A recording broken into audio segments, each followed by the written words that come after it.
Hey, what is going on, everybody? Boilon here for another video on Marvel Strike Force. Today, we're here to talk about the SCOURGE events and the Horsemen. Yes, if you read the title of the video, I'm here to suggest that at least for new and mid-game players, that you should stop chasing after these events.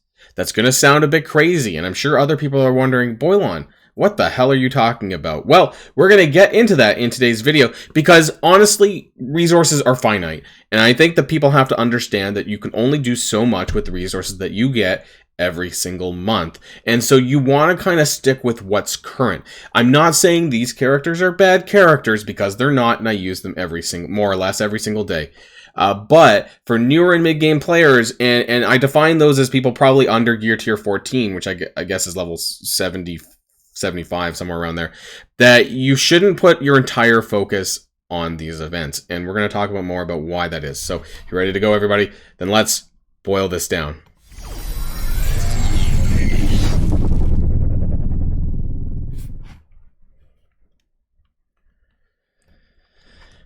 And I want to start here. So some of you may have seen this. If you're newer, you probably haven't seen this.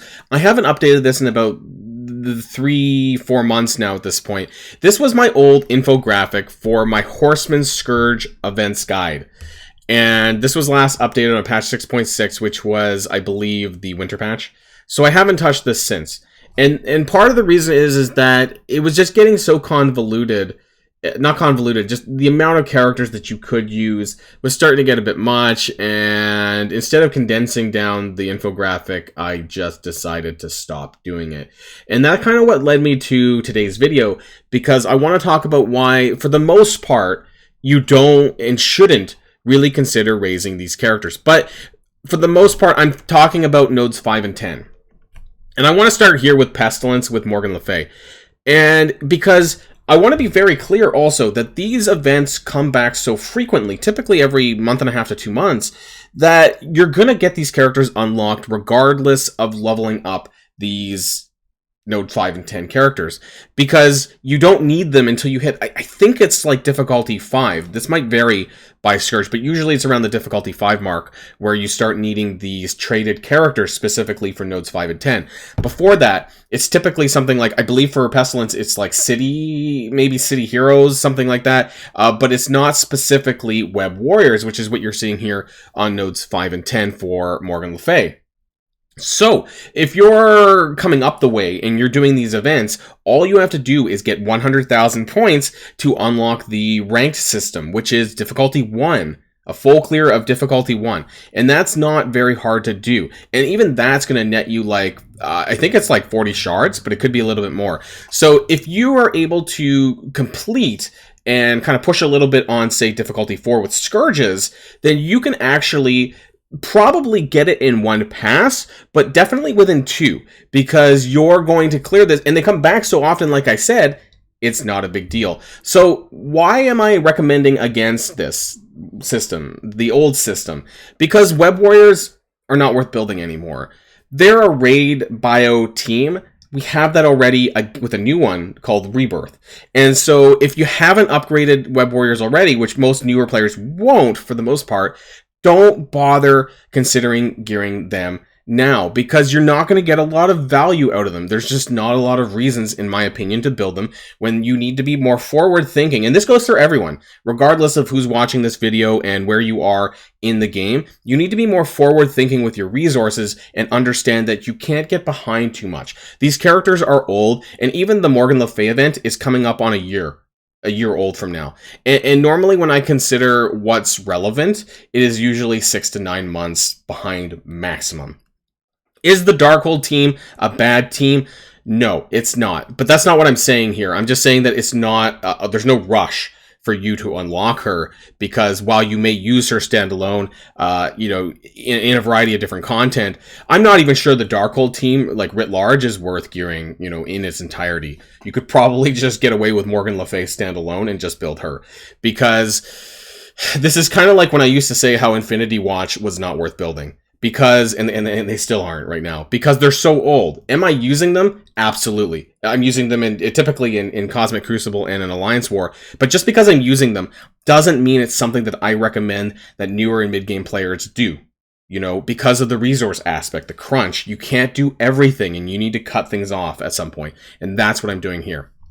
As far as the other lanes go, for Morgan Le Fay, you have like heroes, villains, global, cosmic. It's pretty broad. So you're very likely going to have a set of characters that you're going to use. And frankly, I'm not even sure if I don't think these traits exist as such until you hit difficulty 5. I think before then it's pretty broad as well. And it's a lot easier than what's shown here in the infographic. Let's talk about Rogue. So Rogue's nodes 5 and 10 characters are Young Avengers. This is pretty much in the same boat for me as Web Warriors. They're a good all-around team, but are they worth you building and putting your resources into at this point in time? No. I don't think that they are. If any of them stand alone, it would have to be Squirrel Girl, but even then, like, I think they're past their expiry date at this point. And so for the exact same reason, you know, Famine, the Rogue event comes by pretty frequently. You know, I think it's quicker than once every 2 months.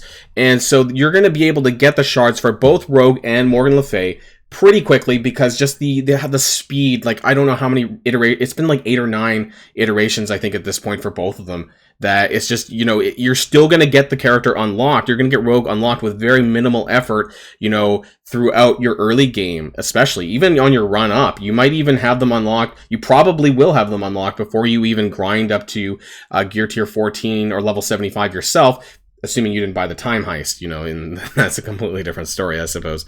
But as far as the value that you're going to get out of Young Avengers now, it's not very good. So I don't think it's personally a good idea to, you know, invest in these characters to any significant degree, and especially not in the orange gear tier range anymore, because those are resources, valuable resources that you should be putting in gold, that you know, really that you should be focusing on some of the newer characters here.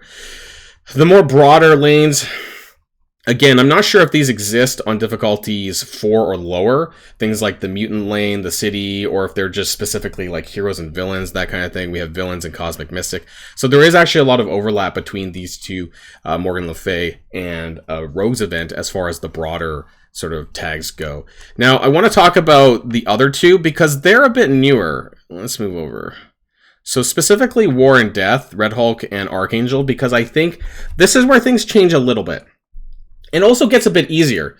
And so here, I don't have it listed because back then when I had this infographic running, it wasn't the best idea to build for Wave 1 Avengers, which is what actually the alternative for Hero Asgardians are for Red Hulk. So nodes 5 and 10 is Hero Asgardians and Wave 1 Avengers.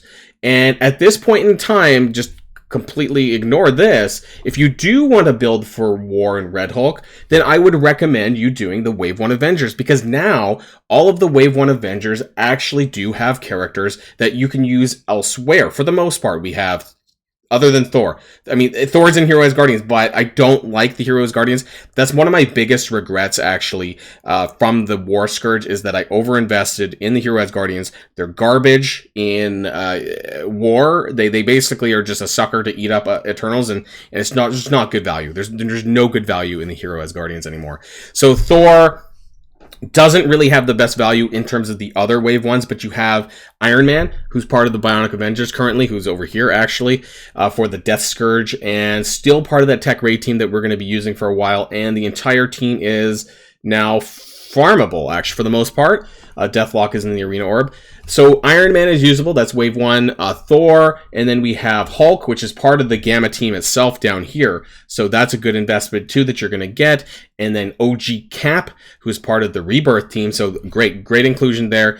And you know, honestly, I forget Hawkeye and Black Widow, I admit that they're not really the best necessarily, and I don't recommend it at this point in time. But you can come up with like Thor, Hulk, Iron Man, Cap, and just shove in a random character, frankly. And that'll get you some good progress on the War Scourge by utilizing some of the characters that you're already kind of using for other teams that are actually relevant to the existing meta. And that's important. So War gets a different pass than Pestilence and Famine. I'm not saying like blow all your resources on this. I'm just saying that you might be able to get shards a little bit quicker by utilizing Wave 1 Avengers. I still think that, their Scourge events are going to be coming back, especially as we go on more and more frequently, just like the Famine and the Pestilence events have been. So, we're still going to be seeing Red Hulk events every, month and a half to 2 months as well. And they kind of rotate with it. Like every 2 weeks, you get a different Scourge. So that's kind of how I'm feeling, how it seems like it is. And more broadly for the other tags, there's a good amount of characters that you're still using that are meta in these other tags lanes, which do come up at Node 5 and beyond. Skill now, that's going to be an interesting one because we have the Invaders. So while the Invaders are a raid team, they're probably going to be more worth your investment than the Secret Avengers at this point, though you could still use some of these like Kestrel and Shang-Chi, I'm sure, if you have them built, because they're good standalone characters. Now, the Death Archangel, this is probably the most relevant. I'm going to say relevant because it is the newest or most latest Scourge, but also the Death Sea team. Sorry, I forgot their name for a second. They're still valid in the game's meta. They are still the mutant raid team, and I expect it to be that way at least until probably early 2024, which means by the recording of this video that you're still going to get at least 8 months out of this team. Again, does it mean that you should be focusing all of your resources into this?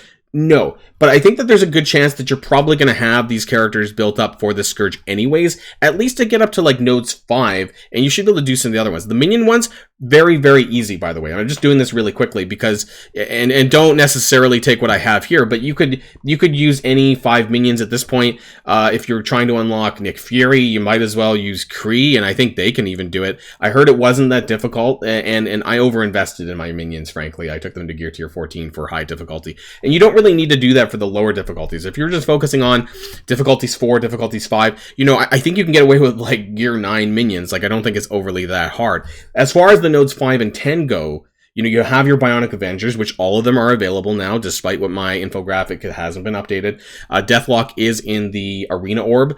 Hulkbuster is in the Cosmic Crucible store. Viv is on a node now in Villains 6, so she is farmable there. And Vision and Iron Man are available as well. So all of the Bionic Avengers are now available for you to be able to get. The Wakandans are outside of the War Dogs, but I would probably focus the most on the Bionic Avengers if you are going to be going for this at all. Just because the Wakandans, while they're not a terrible team, I think that it's just, it's risky resources.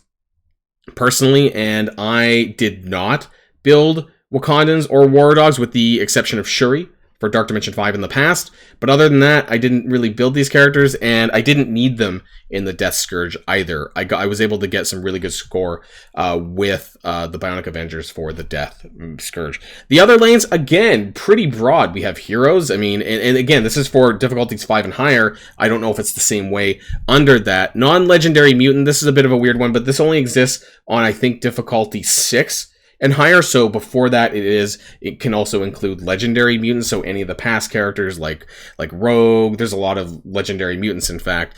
And then the legendary lane itself does not really exist above difficulty 6 as well. So I think a lot of this just doesn't exist in the higher difficulties. So for newer and mid-game players, those aren't the difficulties that you're even focusing on. You're going to be focusing on probably difficulties 3, difficulties 4, difficulties 5. You're not going to be going that high. The people who focus on difficulty 6, 7, 8, 9, that kind of crap, that's the stuff for like the first time runs. And we are already past that. We're coming up on the 3rd pass for Death. I don't know what pass we're coming out on, or maybe like the 5th pass, and in so many of Pestilence and Famine. So because they're coming back so frequently, it's just why you don't really need to focus on these specific characters needed to unlock these characters for the Scourge event, because most of them are not in the meta anymore that you need to be concerned with using your resources on them.